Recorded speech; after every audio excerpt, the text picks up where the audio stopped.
What's going on, guys? My name is Zach Thomas, and this is my video essay.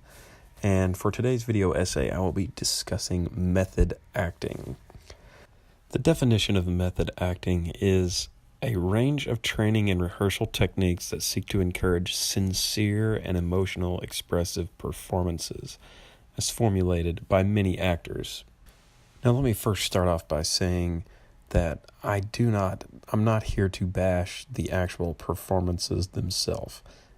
I mean, the transformation these actors have made, like Christian Bale in The Machinist, Daniel Day-Lewis in Lincoln, Heath Ledger in The Dark Knight as the Joker, Jared Leto's insane 60-pound transformation for his role in Chapter 27, and also just how far he took his role on the set of The Suicide Squad, where he had sent other cast members dead animals, used condoms in the mail and everything.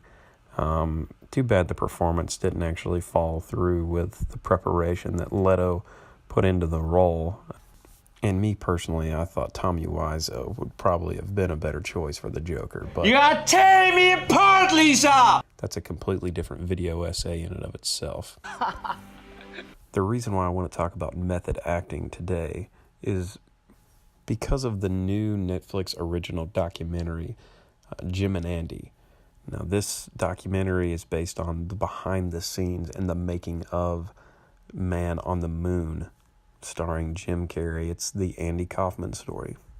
For those of you who may not know a lot about Andy Kaufman or the backstory and the history behind Andy Kaufman, Andy Kaufman was basically the biggest internet troll ever before the internet was even existed. He was constantly in character, 24/7, 365, even when the cameras weren't rolling. Jim Carrey was a huge fan of Andy Kaufman's growing up, and that's why he really embraced becoming Andy Kaufman. What happened after was out of my control. Andy, that's enough. Perfect. I don't like it. I want to do one more. Andy felt it was necessary to stay in the character. He's exactly the way Andy was. It's totally surreal. And this crazy melodrama started happening all over the place. Jimmy said they came down hard. Who's they? Andy, you have to give me a chance to make a movie. I don't need to make a movie. I was thinking, how far should I take this? I see. Sound check. Sound check. It's working. How far would Andy take it? You're going to have people that are going to sue this production for mental stress.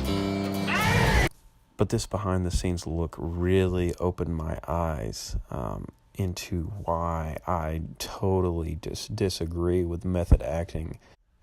For starters, Hollywood is a business, and it is how a lot of people make a lot of money, and they provide for their families.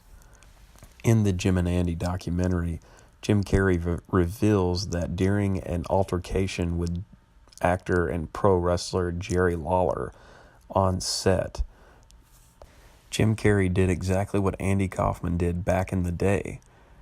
He faked an injury for publicity.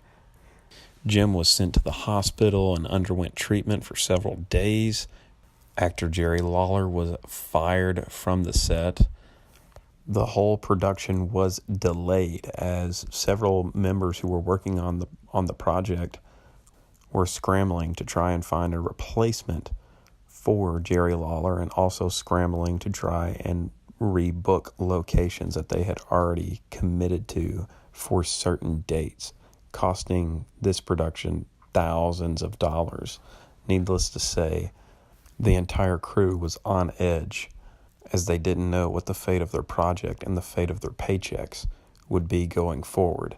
But eventually Jim Carrey came to his senses and came back to work, and they brought back Jerry Lawler, and all was well in the world. But still, the power that Jim Carrey had over this entire production, he basically took it out of the filmmaker's hand.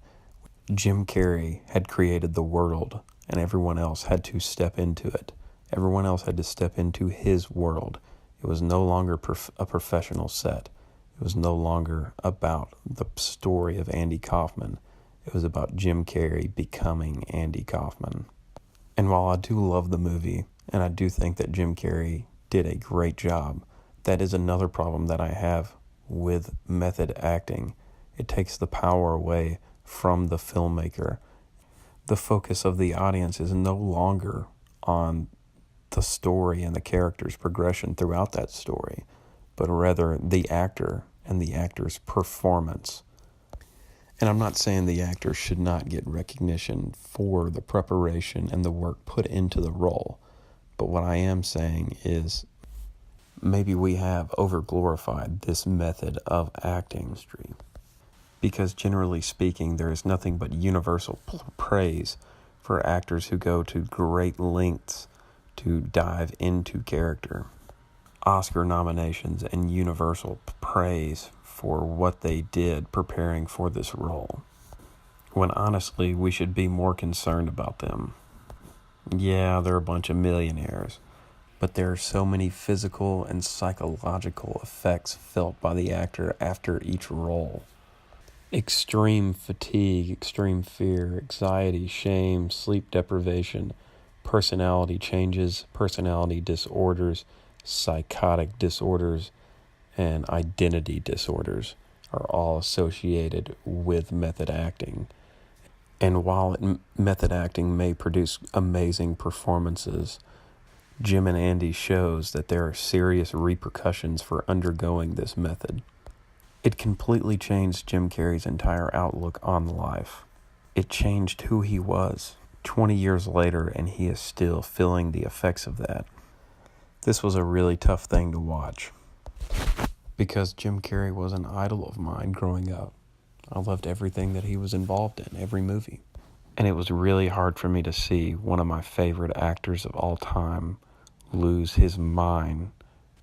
For the admiration of the audience, it really put things into perspective. Thank you guys for watching.